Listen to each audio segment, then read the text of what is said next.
Vidéo. Aujourd'hui, j'aimerais vous parler de linguistique, j'aimerais vous parler des sciences de la linguistique. J'aimerais vous faire une carte en fait qui va vous permettre de vous diriger dans la linguistique. Donc je vais tirer des fils rouges qui vont vous permettre aussi de comprendre comment fonctionne la linguistique et les différents domaines, champs, sciences, courants de pensée qui l'habitent. Là, je vais faire une petite vidéo courte qui va vous donner les éléments principaux, les outils principaux pour que vous soyez capable de vous situer. Ce qui se passe, c'est que la majorité du temps, on nous envoie à l'université, on nous donne une liste de cours et on nous dit démerde-toi. Essaye de te débrouiller comme tu peux dans tout ça, essaye d'avoir des bonnes notes dans tout ça. Ce que j'aimerais vous montrer, c'est qu'il y a une logique en fait, et que tout ça correspond à une démarche beaucoup plus grosse, et qu'une fois qu'on saisit un petit peu ces démarches, qu'on va dans les détails de tout ça, on peut déjà se rassurer, de se dire c'est normal que je ne performe pas dans tous les cours, qu'il y a des cours qui m'intéressent plus que d'autres. Et ça permet aussi de se dire, ok, si je performe moins dans ce cours-là, je vais pouvoir me concentrer sur un autre, et voici pourquoi. Donc, je vais faire une petite intro à la linguistique rapidement, sans rentrer dans tous les détails, j'en suis désolé, mais ça va vous donner les grands courants de pensée, si vous voulez, les grands champs de bataille. Je vais vous donner les questions principales qu'on retrouve dans la linguistique, justement, et comment on y répond avec les différents domaines que j'aimerais vous présenter. Donc, il y aura 7 domaines que je vais vous présenter. Il y aura la phonétique ou la phonologie, il y aura la grammaire, il y aura la sémantique, il y aura la psycholinguistique, il y aura la sociolinguistique, et je vous en rajoute 2 qui ne sont pas à proprement parler dans la science du langage, qui est la pragmatique, la sémiotique ou la sémiologie. C'est en fait des synonymes. Donc voilà, on y va, on est parti. Je vais vous donner quelques astuces pour bien comprendre tout ça. Donc, comme toutes les sciences, la linguistique, c'est la science du langage. Et on cherche à comprendre, enfin des langages plutôt, et on cherche à comprendre les lois, les mécanismes qui font que tout ça fonctionne. Ça marche en psychologie, ça marche en mathématiques, ça marche en physique. Toutes les sciences cherchent à comprendre les lois de leur domaine. C'est normal. Il y a des questions qui sont donc posées par les chercheurs, qui sont importantes, qui sont au cœur de leur travail, et ça va déterminer de quel côté ils sont, entre guillemets, enfin, comment ils se positionnent dans leur travail. Et donc, on a une question, on va voir comment les chercheurs y répondent. Ils peuvent être contre le résultat, et donc ça va donner une branche, ou ils vont être pour le résultat, et puis ils vont développer la branche qui est déjà existante. Les sciences, c'est beaucoup des arborescences. Donc, il y a souvent quelqu'un qui a une idée, et après, on développe son idée, ou on se construit à l'opposé de son idée. Et ça permet justement d'avoir toute cette arborescence. Donc, pour commencer, les 4 questions qui traversent complètement la linguistique, c'est quelle est la nature du langage? Ensuite, c'est comment évolue-t-il? La 3e question, c'est est-ce qu'il possède une logique interne? Et la 4e question, c'est comment fonctionne la communication? Avec ces 4 questions-là, les 7 domaines que je vais vous donner cherchent à répondre à ces questions-là. Ça, c'est la base de la base. Après, il y a des batailles internes et qui divisent, je suis désolé, je fais une généralisation, mais qui divisent la linguistique en 2. Il y a ceux qui pensent que le langage, c'est lié à la pensée. C'est un processus mental, en fait. C'est lié à la cognition, c'est lié au développement de l'esprit. Donc, c'est un outil de la pensée. Équipe A. Dans l'équipe B, on a des gens qui disent que non, la communication, le langage, c'est un outil de la communication. Il n'y a pas besoin d'y mettre de la pensée dedans. Et ces 2 équipes passent leur temps à se disputer. Et c'est ça qui fait développer la science. Donc il y en a un qui dit, oui, mais regardez, si le langage n'est pas important, si le langage n'est pas lié à la pensée, regardons les développements des enfants et on voit bien que le développement de la pensée de l'enfant se développe en même temps que son langage. L'équipe B va répondre, oui, mais qu'est-ce que vous faites des gens qui n'ont pas de langage, qui ne peuvent pas parler, comme les sourds-muets, les handicapés, les animaux, les bébés. Puis là, l'autre groupe va dire, ouais, mais si le langage, c'est que de la communication, comment ça se fait qu'il y a autant d'ambiguïté? Comment ça se fait que parfois on ne se comprend pas? Comment ça se fait que c'est compliqué d'avoir des conversations? Blablabla, bla, bla, bla, et puis ça se bat depuis des années là-dessus. Je vais faire une petite parenthèse sur le langage humain, le langage animal. Donc très souvent, ça revient au cœur de cette dispute.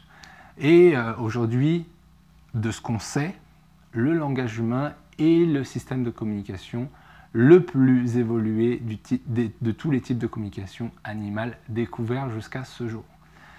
faut savoir qu'il y a beaucoup d'animaux dans les océans et qu'on pourrait aller jeter un coup d'œil là-bas et peut-être qu'on trouverait un animal qui pourrait avoir un niveau de langage très évolué, qui justement irait chercher des particularités qu'on dit humaines, donc celle de la fiction, rajouter du symbole dans la communication, et celle de la double articulation, donc l'idée d'avoir des morphèmes, l'idée d'avoir des toutes petites unités de son et de sens qu'on peut mixer, donc comme pour l'ADN, ça permet d'avoir plein de combinaisons possibles. Je vais mettre maintenant ce débat de côté parce que c'est un débat compliqué et ça demande plus d'expertise que moi j'en ai. Et s'il y a des gens qui veulent s'y lancer, je vous invite, il n'y a pas de problème, on pourra en débattre et en discuter. Je reviens à la linguistique. Donc, les questions qui se posent, donc, que je vous ai dit, qui étaient quelle est sa nature, quel est son type de est-ce qu'il y a un fonctionnement interne, comment évolue-t-il et comment fonctionne le langage, vont être répondus par 7 domaines. Le premier, c'est la phonétique ou la phonologie. Encore une fois, des synonymes, on ne sait pas trop d'où ça vient, mais parfois c'est juste des débats entre les scientifiques en interne. Cette science-là s'intéresse au son.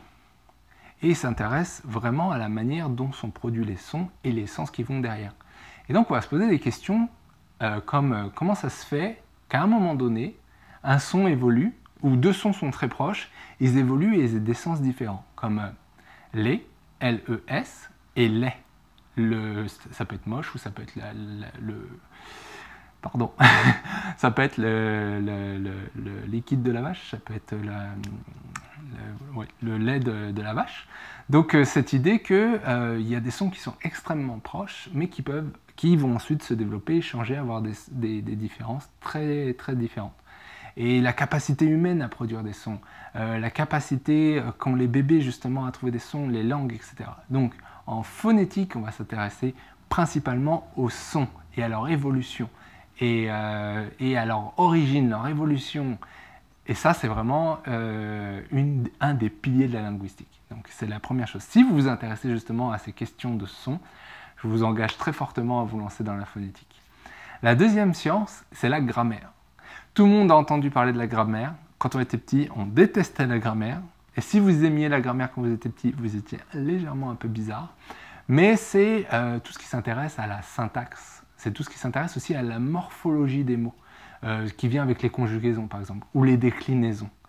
Donc il y a plein de mystères en fait autour des phrases. Il y a des phrases qui sont... Donc on essaye toujours justement d'avoir ces règles, et la grammaire justement va essayer d'établir des règles dures, entre guillemets. Enfin, il y a une partie de la grammaire qui s'intéresse aux règles dures, après il y a des règles qui évoluent, mais cette idée justement que quand on découpe le langage, on s'aperçoit qu'il y a des règles, sujet, verbe, auxiliaire, blablabla. Et si vous vous intéressez justement à la manière dont ça se construit une phrase, c'est la science parfaite pour vous. Et justement, on cherche à comprendre comment les phrases évoluent. Et il y a des langues où il y a des doubles négations. En québécois, on dit souvent, quand c'est une interrogation, on dit « tu veux-tu ». Il y a deux « tu ». Et des fois, c'est inversé. C'est très intéressant et ça nous permet aussi de comprendre la logique qui va derrière la langue. Donc, si vous vous intéressez à comprendre comment les phrases sont construites, et si vous cherchez à comprendre comment les mots se déforment avec les déclinaisons ou les conjugaisons, c'est fait pour vous. Vraiment. La sémantique. Celle-là, c'est hyper problématique à cause de la sémiologie et la